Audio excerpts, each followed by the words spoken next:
नाखून नहीं काटने हैं जी। केश नहीं काटने हैं बाल। हाँ जी महाराज। और तेल नहीं डालना है तेल कब तक नहीं डालना महाराज जी? जब तक श्राद्ध ना हो जाए, जब तक पहले आएगा यानी पहले जाएगा जी। उसका श्राद्ध पहले ही पड़ेगा।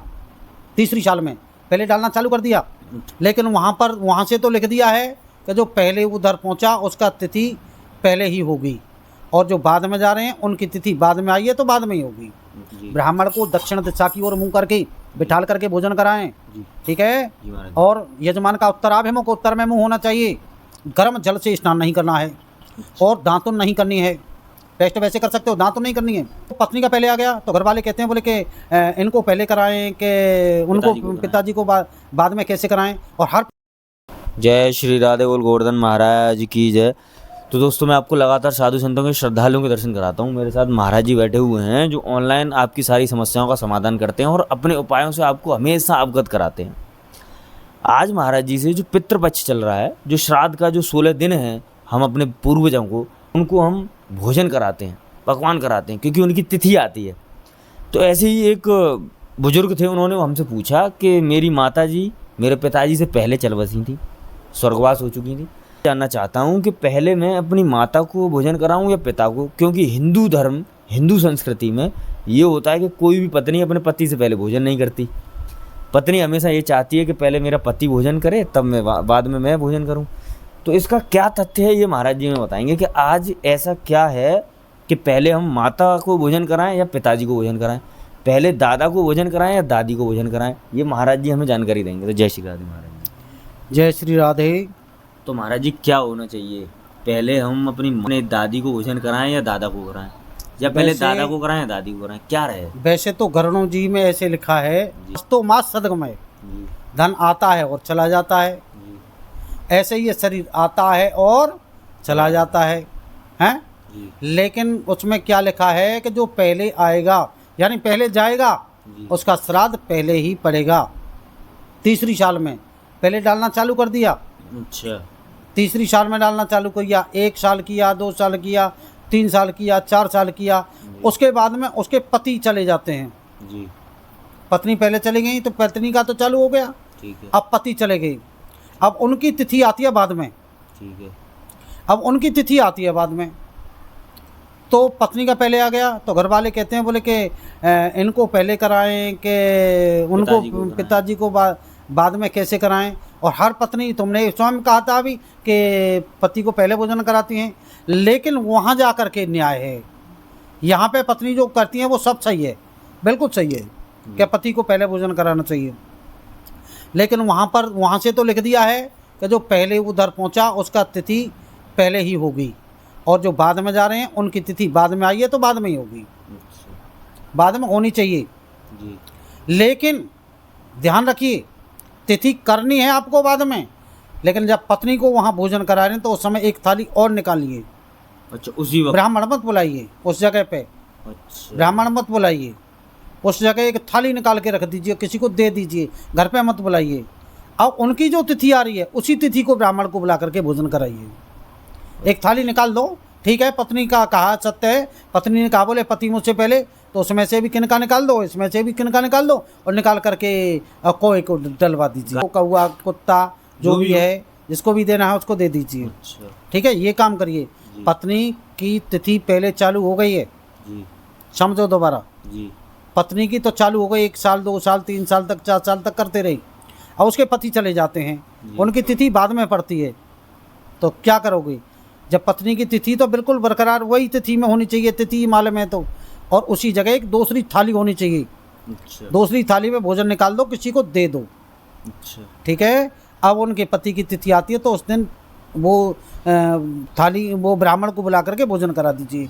और ध्यान रखिए थाली स्टील की लेते हैं, ज़्यादातर स्टील की कटोरियाँ ले लेते हैं, सब में चम्मच लगी, बढ़िया तरह से भोजन कराते हैं। ब्राह्मण को दक्षिण दिशा की ओर मुँह करके बिठाल करके भोजन कराएं, ठीक है। और यजमान का उत्तराभिमुख उत्तर में मुँह होना चाहिए, और यज जो भोजन करता है उसका दक्षिण में मुँह होना चाहिए। और ध्यान रखना थाली में भोजन नहीं कराएं, उसके लिए पत्तल होनी चाहिए। देखिए ये वाली पत्तल होनी चाहिए, ये वाली पत्तल होनी चाहिए, इसी का ही धोना होना चाहिए। तो महाराज जी इनमें खिलाने का ये अलग महत्व है? पवित्र मानी गई है। अच्छा और स्टील वाली थाली में जो भोजन कराते हैं वो अपवित्र मानी गई पितरों के लिए। अच्छा, अपने पितरों देवी देवताओं के लिए और पितरों के लिए। हाँ, ये सभी के लिए। ये अपवित्र मानी है, वो पात्र स्टील वाला अपवित्र माना गया है, इसलिए उसमें नहीं।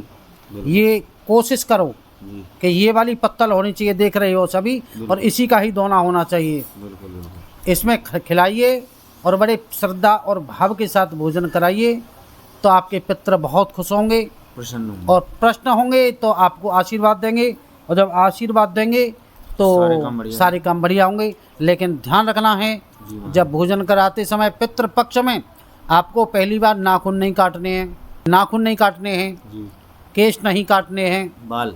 हाँ, जी महाराज जी। और तेल नहीं डालना है तेल कब तक नहीं डालना महाराज जी? जब तक श्राद्ध ना हो जाए, जब तक। उसके बाद तो डाल सकते हो। श्राद्ध जो भी तिथि तक है, जब तक तेल नहीं डालना आपको। तब तक तेल नहीं डालना होता महाराज हाँ। जी? अच्छा अच्छा, वैसे तो कुछ ऐसा बताया है जी। कि वैसे तेल आते हैं वो डाल सकते हो, लेकिन कड़वा तेल नहीं डालना है। सरसों का? सरसों वाला, अच्छा सरसों वाला तेल नहीं डालना है। जी। शरीर टच नहीं करना है, गर्म जल से स्नान नहीं करना है, और दांतुन नहीं करनी है। पेस्ट वैसे कर सकते हो, दांतुन नहीं करनी है, नीम की बबूल की जो करते हैं, अच्छा दांतुन नहीं करनी है। जी महाराज जी। और स्नान करें तो उसमें थोड़ा सा गंगा जल डाल लें, अच्छा उसे डाल करके नहाएं, और 3 बार बोलें हर हर गंगे, हर हर गंगे, हर हर गंगे।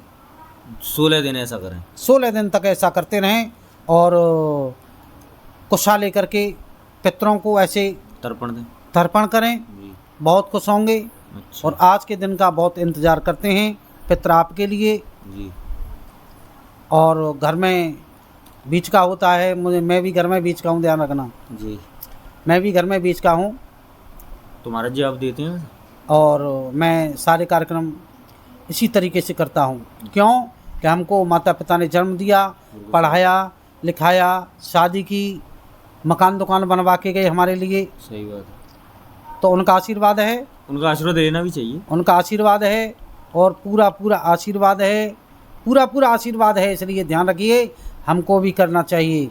और जीते जी मैंने सेवा की, मेरे घर वालों ने की, मेरी पत्नी ने सेवा की, आज उसका फल है, जो पूर्ण फल मुझको मिल रहा है। मैं आपको भी यही कहूँगा कि अपने बुजुर्गों की सेवा करें, पितरों के लिए भोजन जो समय आता है उसमें भोजन दें, सारा परिवार मिल करके। और अपनी माता की पिता की सेवा जो जितना करेगा वो निश्चित है, पक्की बात है कि दिन दूना रात चौगुना होता ही चला जाएगा। जी महाराज जी। महाराज जी एक चीज़ और पूछूंगा मैं, ये तिथि कैसे ये पता चले कि ये तिथि ये वाली है? मतलब कैसे पता चलती है कि इस तिथि को हमें श्राद्ध डालना है अपने बुजुर्गों का?